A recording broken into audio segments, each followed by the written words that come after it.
Transformation Tuesday. Yeah. I guess the traffic light isn't working because the traffic officer just told me to take a right and the light was red. Unless it's a crazy setup. But anyways,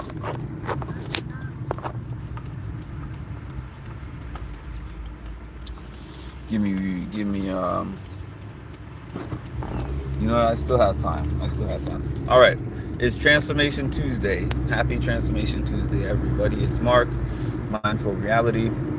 I haven't been covering much TV, but when I finish with The Mole Season 2, I'm definitely going to do a breakdown of the season, and there's definitely a few people from that season that I want to reach out to. I mean, it's been a while since I have actually looked at a show and been like, I want to talk to this person. Because lately I've just kind of been on, once the show is done, it's done. I don't really care anymore. But season 2 of The Mole, I remember season 1 and I liked season 1. But you know how Netflix has so much time and space between seasons that you forget. But season 2, I feel like, is so excellent. It's like they mixed in things from different shows.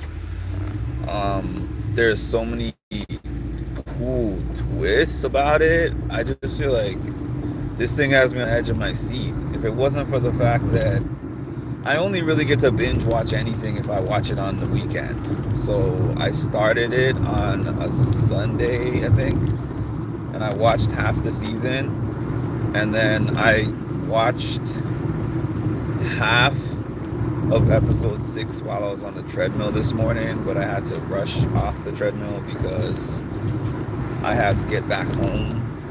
I didn't quite wake up early enough to stay on there as long as I needed, so I'm gonna have to finish up my running outside later. That's neither here nor there.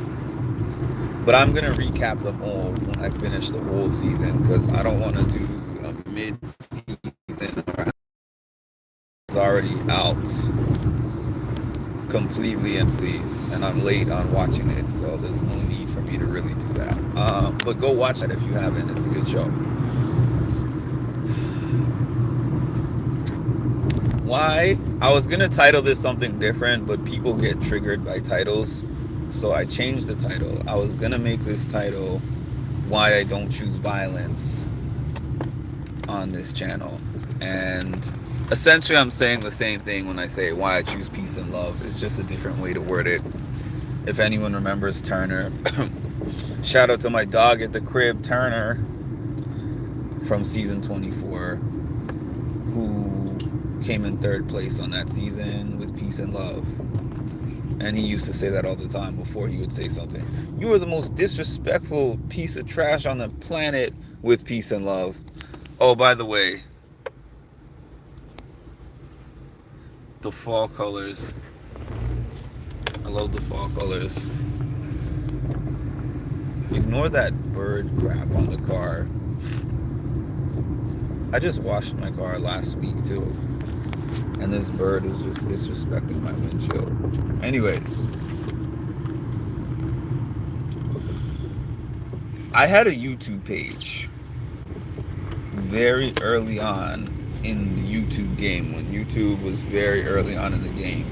Maybe not immediately, but as soon as YouTube became a platform that you could monetize on, I was on in the early days. And back then, there was a comment section, and that was about it. I don't think that we even had a live video option. Listen and you'll find out. Hi, Lisa. Listen and you'll find out what the stream is about.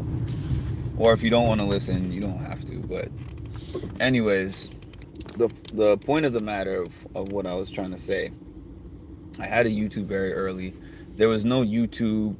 There was no YouTube live options. There was no. I guess there was forums, but I don't think it was that popular of a thing to have a YouTube page and then forums that are connected to the page, and I think that's kind of a newer thing, right? So my point of saying that is that I was very disconnected, not only with the content that I was creating, but with the people who were following me. The followers just represented a number. Like, I look at my follower count, it's 300, it's 500, it's 1,000. Unless they happen to be extremely active in my comment section, I don't know who's who. I just know, oh, this many people are watching. These are the analytics. Nowadays, it's not like that. Nowadays, you have YouTube.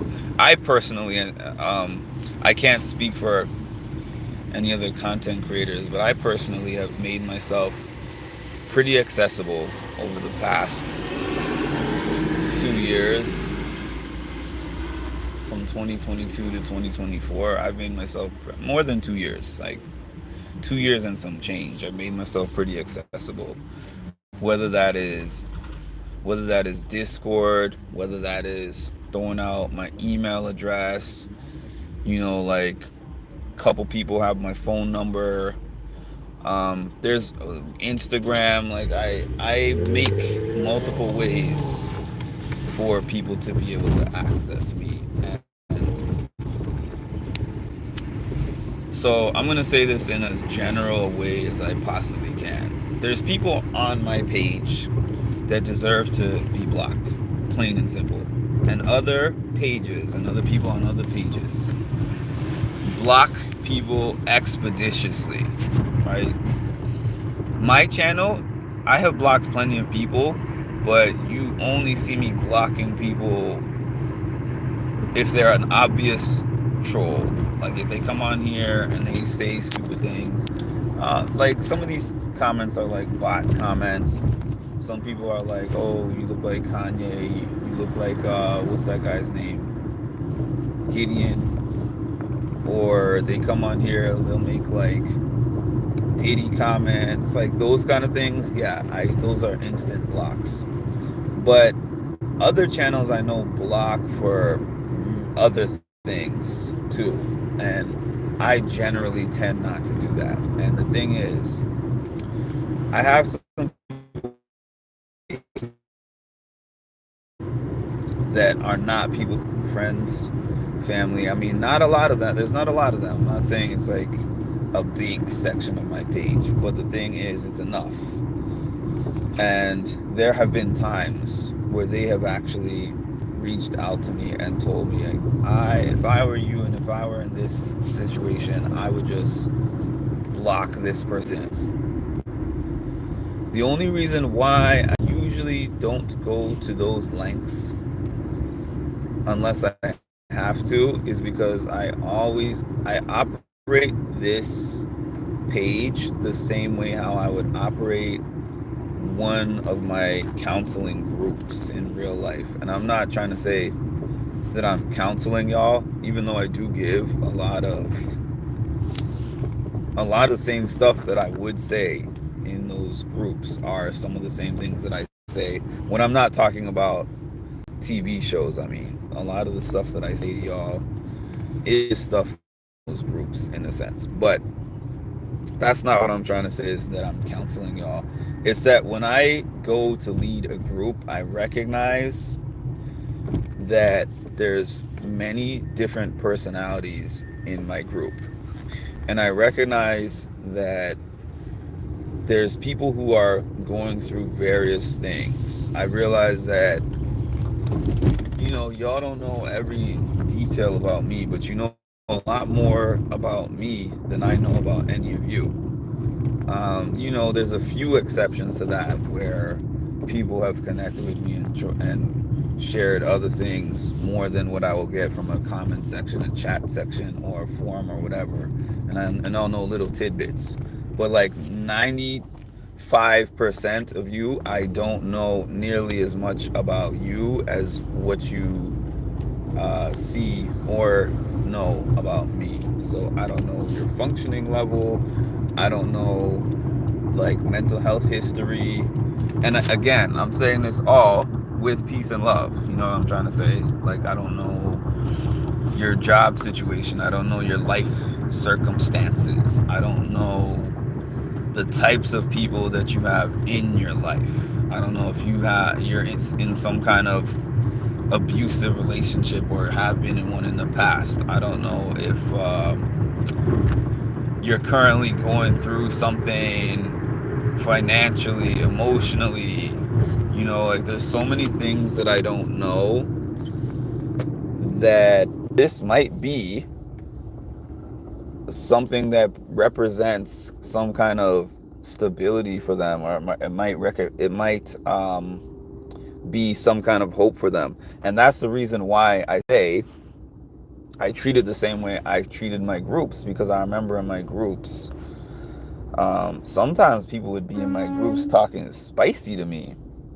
And when I first started leading groups, I didn't care what their background was. I just was like, you can't talk to me like that. And then I remember talking to the staff, and the staff telling me, Mark, your groups that you run, a lot of the clients here tell us that your groups are their favorite group. I'm like, this person said that? That person said that? Are you serious?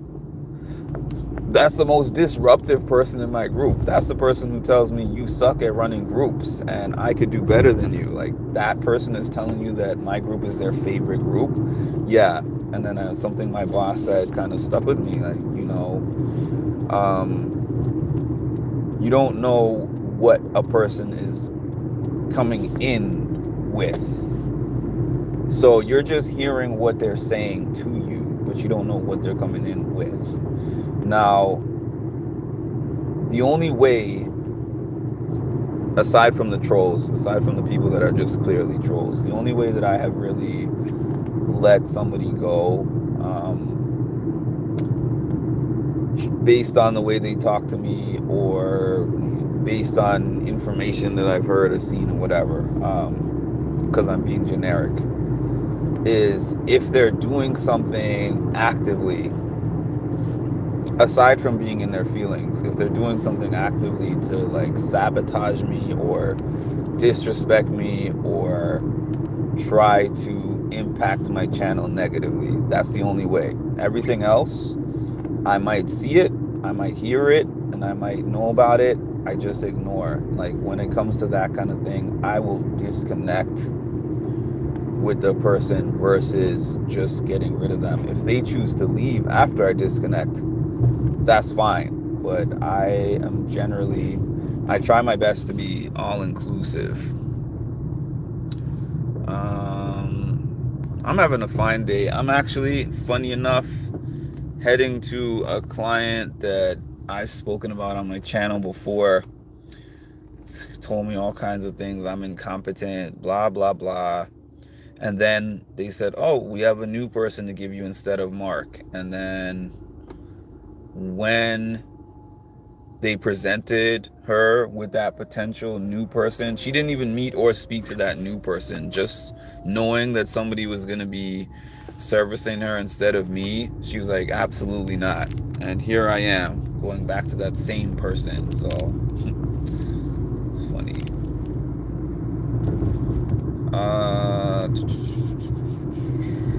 Hi Marshall, if I didn't say that already. It's got to be a strange dynamic, even more so than a celebrity, because we get to see them. Exactly. We get to see them on a TV show or movie, but we don't know a lot about them. And then it's like, I've spoken to other content creators who've experienced the same dynamic that I'm talking about, and they're like, yeah, the celebrity, they just appreciate it. If they reach out to a celebrity, if a celebrity makes a post or something on Instagram, wherever they post it up, and then the celebrity likes that comment, just getting that like, oh my God, I'm so thankful for this person. They're so humble. They're humble enough to like my comment. Or let alone they get a 1 sentence response to anything they post up. The people are so grateful for the connection with that person. the one that they can actually, not that I'm a celebrity, but the public figure that they can actually reach out and talk to is the one that they're gonna abuse and think that's okay.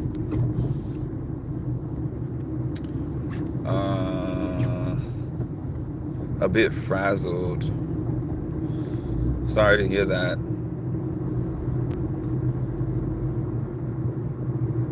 You have a great impression on your clients, but they don't always express that, that's for sure.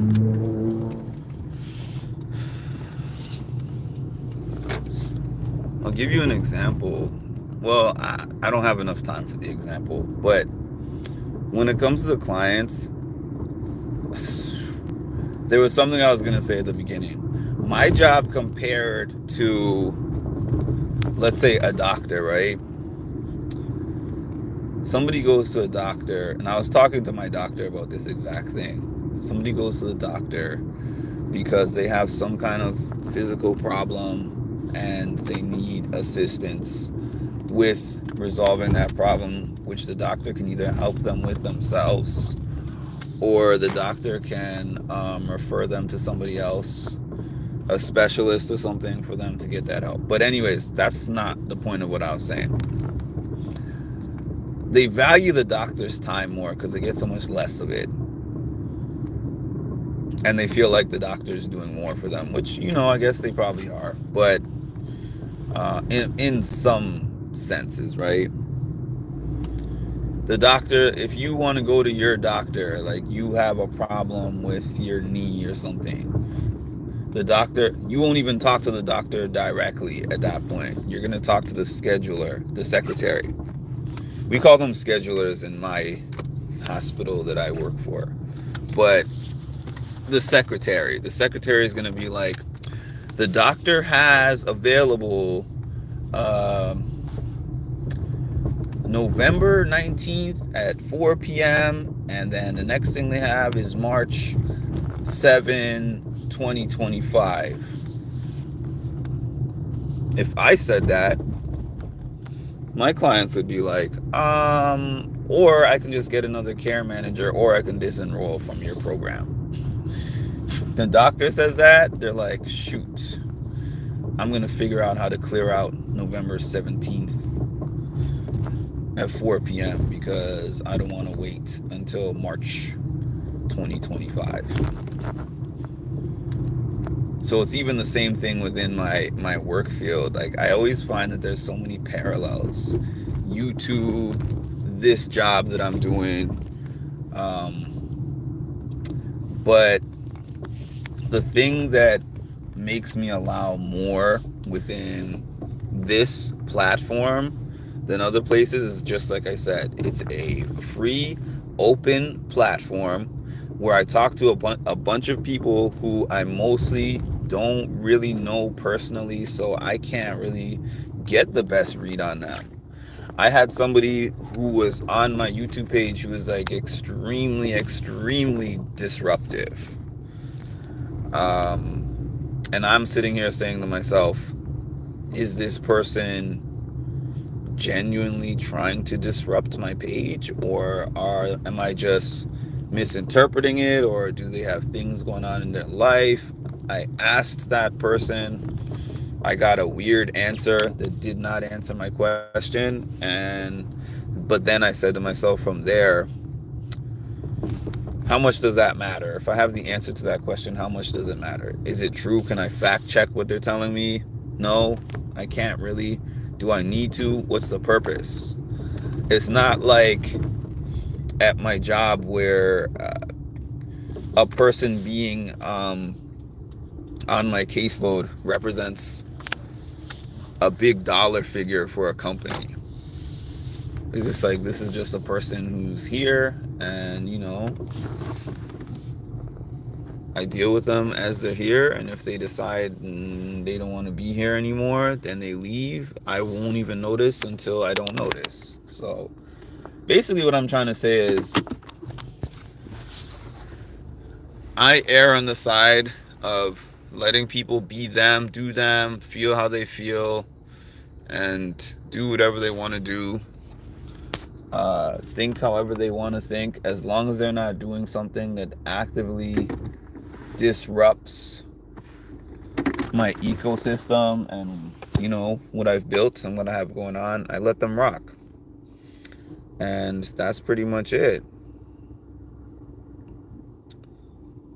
Hi, Sons of Grace. You're like the doctor and reception and records department. Well, yeah, actually, the funny thing about you saying that is... Am I able to park here? I think so. The funny thing about you saying that is that my doctor actually said what you're saying right here. He was like, I don't envy your position, and I would never want to do the job that you do. Because he was like, people appreciate me for the work that I do. He was like, you actually, essentially,